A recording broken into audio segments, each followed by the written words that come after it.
종목 뉴스 스크랩을 통해서 한번 알아보도록 하겠습니다. 탈원전 족쇄 푸는 정부 12기 수명 다시 늘린다 라고 되어 있습니다.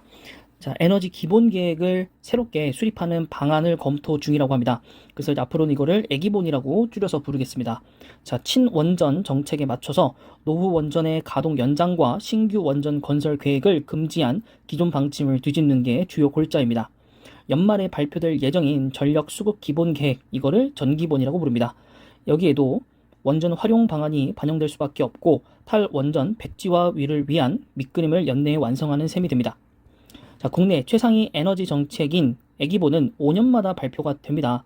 사실 거의 대통령 임기가 어떻게 되냐, 뭐 시작점이 어디가 되냐에 따라서 좀 다르긴 하겠지만은 새 정부가 되면 이것을 이어받는 경우들도 있고, 혹은 이제 반대급부의 이제 정부가 들어서게 되면 이거를 뒤집기도 하는 것이죠. 자, 그래서 제 3차 애기본은 2019년도에, 그러니까 지금으로부터 한 3년 전에 발표를 한 거죠. 아직 임기가 이제 2년이 남았습니다. 이 정책 유지가 2년이 남았는데 이거를 3분기에 조정을 해서 발표를 하면 예정보다 2년을 앞당겨서 하게 되는 것이고요. 종종 수정이 되면 이런 경우들도 있다고 합니다. 뭐 안 되거나 불법적인 건 아닙니다. 자, 거기에는 신한울 3, 4기호 건설 재개항, 그 다음에 운영 허가 만료 원전들의 계속 운전, 그리고 원전 비중을 합리적으로 유지하는 것, 원전 산업에 대한 생태계를 활성화하는 것을 약속을 할 것이라고 보고 있습니다. 자, 애기본의 하위 정책인 전기본에는 향후 15년간의 에너지 수급 전망과 설비 계획이 담기는데요. 해당 기간에 운영 허가가 만료되는 원전 12기의 계속 운전을 허용하는 내용이 반영될 가능성이 굉장히 큽니다.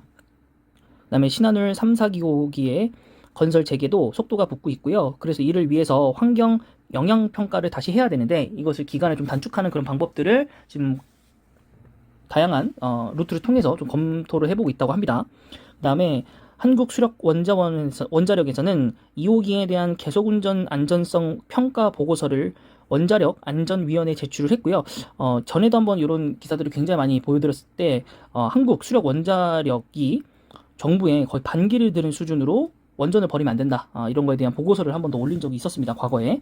자, 다만 이 원안위에는 탈원전 성향 인사가 대거 참여를 합니다. 그 이유는 상임위원이 2명과 비상임위원이 7명, 총 9명으로 구성을 하는데요. 이 상임위원을 포함해서 5명을 대통령이 임명을 하고요. 나머지를 여당과 야당이 2명씩 추천하기 때문에 사실상으로 거의 대통령과 측근으로만 7명을 구성을 하기 때문에 지금 정부와는 지금 대립하는 그런 각이 지금 나왔어요. 그래서 이거를 과연 윤석열 당선인이 어떻게 처리를 할 것인지에 대해서 좀 의문이 좀 들어가긴 합니다. 그래도 뭐 잘 처리할 거라고 믿어봐야겠죠. 네, 그래서 우선적으로는 이 원전 때문에 좀 사실 좀 피해를 받고 있는 원전 쪽 계열의 종사자들, 그리고 여기에 사업을 갖고 있는 회사, 그리고 그 예하의 직원들까지도 사실 생사가 좀 걸려있는 문제이기 때문에 뭐 원전이 안 위험한 건 아닙니다. 그리고 소형 원전 모듈을 사용한다고 하더라도 그 방사성 폐기물은 어쩔 수가 없이 땅에 묻거나 해야 되기 때문에 사실 그렇게 좋은 건 아니에요. 하지만은 합리적으로 조정을 해서 가야 되기 때문에 이대로 가다가 정말로 나라가 망할 수도 있어요. 탈원전 하려다가 나라가 망할 수도 있기 때문에 그 부분은 정말로 좀 피해되지 않을까라는 생각을 좀 하고 있고요. 그래서 이 부분에 대해서는 지금 정부가 생각을 조금 돌리고 있다. 그렇다고 해서 너무 원전 쪽으로 가는 건 좀 저도 반대를 하는 편이긴 합니다. 자, 당연히 원전을 먼저 보시면 두산중공업 대표주고, 네, 그 다음에 뭐 유증도 전부 다 끝났고, 네, 그래서 상승 모멘텀이 더 이상은 아직은 없기 때문에 좀 주춤하는 모습들 보여주고 있고요. 자, 여기 뭐 재무표 보시면 오늘 이번에도 상승을 한다고 보고 있는데 아무래도 원전에 대한 수혜주의 관심이 있는 거겠죠. 그 다음에 뭐 두산중공업이 3호채 1,000억 원 정도로 발행도 했고, 네, 그래서 좀 더 기다려 보면 뭐 나오지 않을까 싶습니다. 그 다음에 효성중공업, 또 여기에 대해서 저희가 보고서를 읽었을 때 수혜주라고 나와 있죠. 그 전기 변압기 이쪽으로 이제 사업을 하고 있기 때문에 효성중공업, 네, 차트적으로 봤을 때 좀 괜찮은 위치가 오면 사자, 이렇게 말씀드렸거든요.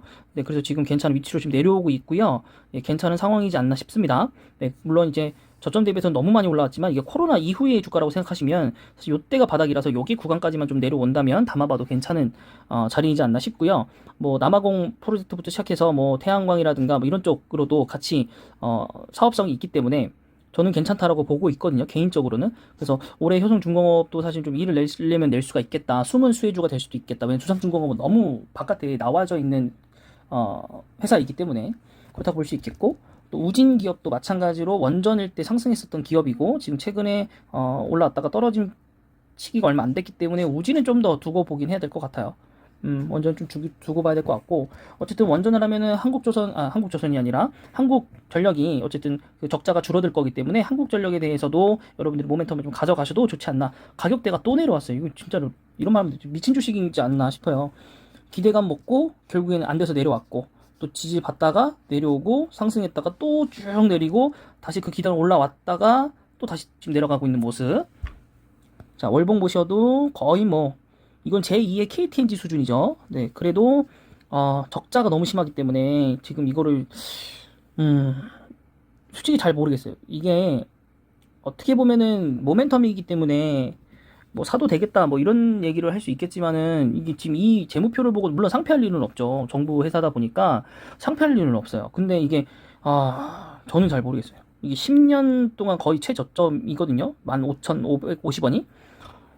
뭐 2만원 가면 사도 되긴 하겠죠. 2만원 가면 돼도 사도 되겠는데, 문제가 이게 이렇게 되는 게 맞나 싶어요. 솔직히 말씀드리면.